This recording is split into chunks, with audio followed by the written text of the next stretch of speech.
والله يدعو إلى دار السلام ويهدي من يشاء إلى صراط مستقيم. Islam is for every race. Welcome to this week's edition of the Beauties of Islam. I'm your host, Yusuf Estes, and for the next few minutes we're going to be talking about one of the many beauties of Islam. And you can visit our website on the internet at www.beautiesofislam.com to watch programs like this and learn more about these beauties of Islam.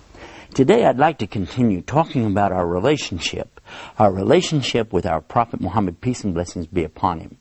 In previous episodes we've talked already about the other prophets such as Noah and David and Suleiman, Abram and Moses, and also Jesus Christ, peace be upon them. We discovered that, in fact, the people who followed them at their time were the true believers and all people who were entitled to go to paradise. Likewise, Islam is teaching us that today those who know and understand the message that came with Prophet Muhammad, peace be upon him, and follow him will also receive the same salvation, the salvation of going to paradise. Along the way, what we discovered was that there are even details of our lives that are found in the Sunnah. Sunnah means the way of Prophet Muhammad, that are beneficial to us in this life and certainly in the next life.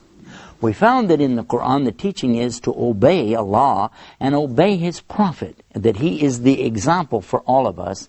He's the mercy to all of the worlds, and also He's the example to mankind to know how to live, how to act, even how to die. And that's what I wanted to speak about today, is this concept of knowing how to live and die. Allah tells us in the Quran that we were created in the very beginning inside of our mothers from something called an alaq. And these were the first verses, the first words actually, that came of the revelation. The Prophet Muhammad, peace and blessing be upon him, was about 40 years old at the time, and he was in a cave meditating near Mecca, in a place called Jabal Nur, or the Mountain of Light. And then the angel came to him, the angel Jibril came to him. This is Gabriel in the English language. And when he came to him, he commanded him in the Arabic language, Iqra! Prophet Muhammad, peace be upon him, just like, what? What do you want me to do?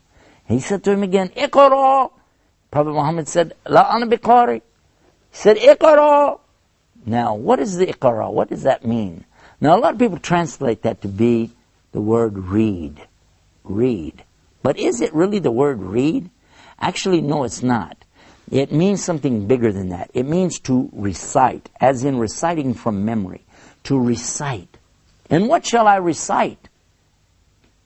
Iqra bismi rabbika alladhi khalaq. Khalaqal insana min alaqa. Iqra wa rabbuka al-akram. Alladhi alama bil kalam. Alamal insana ma lam yalam.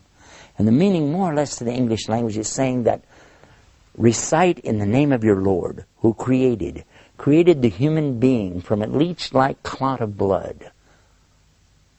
And that's exactly what we find today is the beginning of a human being. He starts out like this little teeny clot of blood shaped like a leech inside of his mother, inside the raham of his mother, the place of mercy.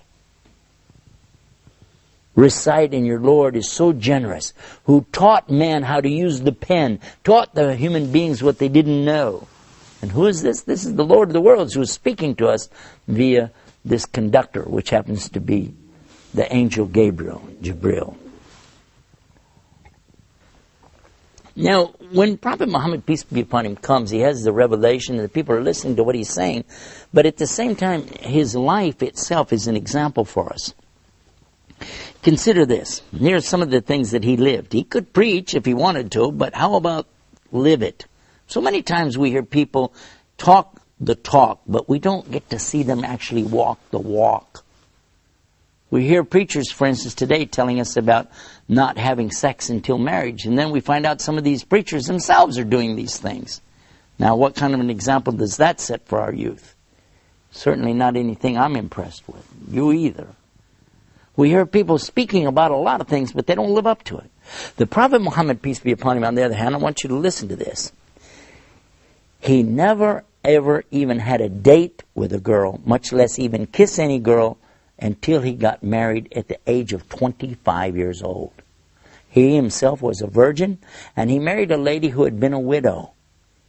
Her name was Khadija radiallahu anha. That means, may Allah accept from her. She was the first to believe in him as a prophet, and she was the first to support him in his efforts as a prophet. And do you know he was married to her for all those years until she passed away, and he never even looked at another woman. So much so that this is one of the parts, it's a good example for us as men, Muslim men today, that we don't consider anything other than marriage to a woman, and when we're married to her, we don't consider anything else with any other woman. And that's the teaching of Islam, but he lived the example to show it to us. People often want to criticize our Prophet Muhammad and talk about, well, he had so many marriages. But in reality, I'm going to tell you something. It's not like marriages that people think about today. Today, marriages are a matter of convenience to people to get what they want for themselves, their own gratification. It's true. And a lot of people don't even bother to get married to get their gratification, and you know what I'm talking about there. But in Islam, it was always forbidden, and still forbidden today, for a man or a woman ever to have a relationship outside of marriage. If a man is married, he can have all the relationship he wants with his wife, and she with her husband, as much as they like, within certain limitations. How beautiful that relationship is. But never, even as a joke, should Muslims even consider something about doing anything outside of marriage. And Prophet Muhammad, peace be upon him, was the best example. Now let's talk about his marriages. He only had one wife until she passed away. And then he took a wife who was an older woman that other people maybe didn't want to marry her. She was a very big lady, but he married her. He married a woman who was very old, beyond the age of even having a desire for men, but she needed somebody to care for her, to take care of her, be responsible for her. And he accepted that responsibility. He was offered the marriage of his best friend. His best friend was offering him marriage to his daughter when she was very young. And when we come back from the break, I want to talk about the marriage of Prophet Muhammad, peace be upon him, to his wife Aisha.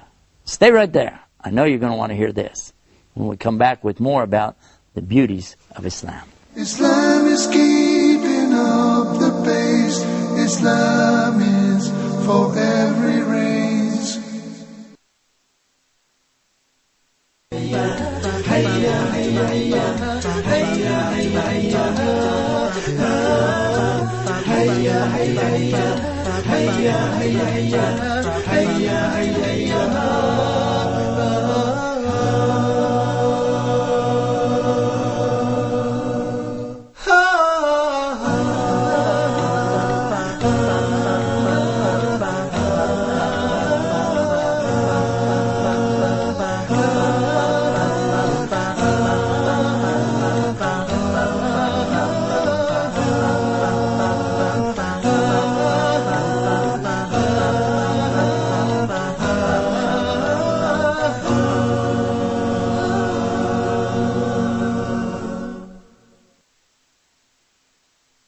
Islam is keeping up the pace.